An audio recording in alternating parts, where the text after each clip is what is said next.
Halo sahabat belajar, bagaimana kabarnya? Semoga sehat selalu ya.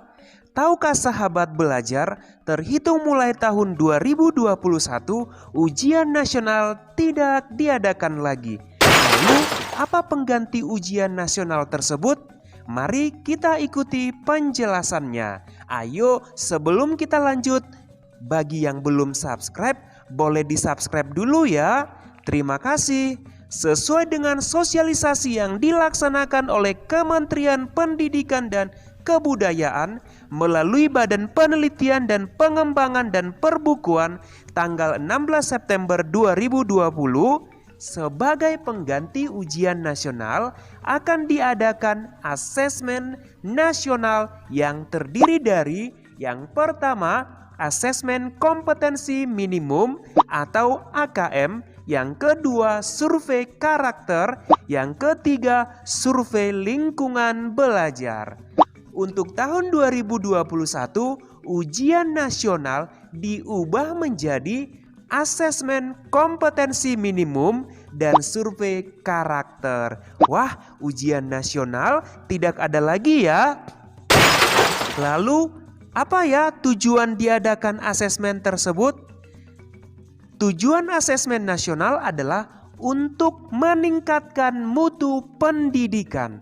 Dilakukan untuk mengevaluasi kinerja satuan pendidikan atau sekolah dan sekaligus menghasilkan informasi untuk perbaikan kualitas belajar mengajar yang kemudian diharapkan berdampak pada karakter dan kompetensi siswa. Sahabat belajar, asesmen nasional dilaksanakan di semua sekolah dengan responden yaitu yang pertama murid, guru, dan kepala sekolah.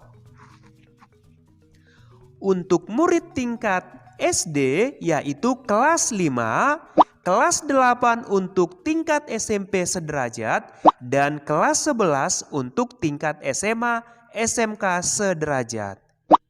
Untuk tingkat SD yang mengikuti AKM maksimal 30 murid per sekolah. Untuk tingkat SMP, SMA, SMK sederajat yaitu 45 murid setiap sekolah. Wah, ternyata yang mengikuti AKM tidak semua murid ya. Jadi ada batasannya, yaitu untuk tingkat SD 30 murid, untuk tingkat SMP, SMA, SMK sederajat 40 murid. Lalu siapa saja peserta yang 30 dan 45 murid tersebut? Adapun peserta yang mengikuti asesmen kompetensi minimum akan dipilih secara acak oleh Kemendikbud untuk menjadi responden. Jadi pesertanya dipilih oleh Kemendikbud secara acak.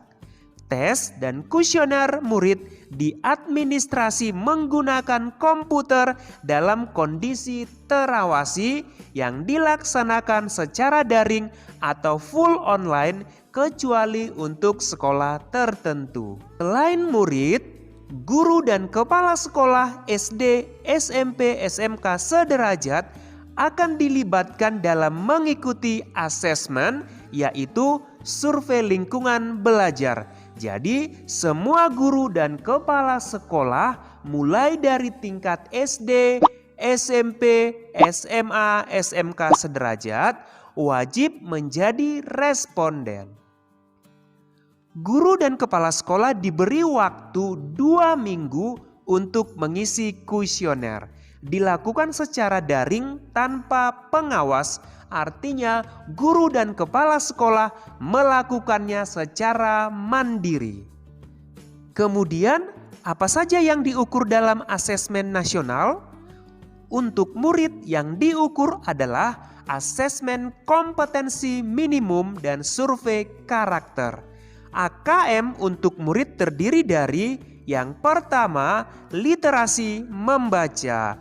Literasi membaca yaitu mengukur kemampuan untuk memahami, menggunakan, mengevaluasi, merefleksikan berbagai jenis teks untuk menyelesaikan masalah dan mengembangkan kapasitas individu sebagai warga Indonesia dan warga dunia agar dapat berkontribusi secara produktif di masyarakat. Yang kedua adalah numerasi. Numerasi yaitu mengukur kemampuan berpikir menggunakan konsep, prosedur, fakta, dan alat matematika untuk menyelesaikan masalah sehari-hari pada berbagai jenis konteks yang relevan untuk individu sebagai warga negara Indonesia dan warga dunia. Selain AKM, bagi murid akan dilakukan survei karakter, yaitu profil pelajar Pancasila yang meliputi beriman, bertakwa, berakhlak mulia, bernalar kritis, mandiri, kreatif, bergotong royong, dan berkebinekaan global. Adapun rencana pelaksanaan asesmen kompetensi minimum yaitu bulan Maret tahun 2021 untuk tingkat SMP, SMA, SMK sederajat, dan bulan Agustus tahun 2021 untuk tingkat SD sederajat. Dan jika dilaksanakan, maka AKM dilaksanakan selama 2 hari. Berbeda ya dengan ujian nasional yang dilaksanakan 4 hari. Demikian penjelasan singkat mengenai asesmen nasional. Sampai jumpa pada video edukasi selanjutnya. Terima kasih, semoga bermanfaat.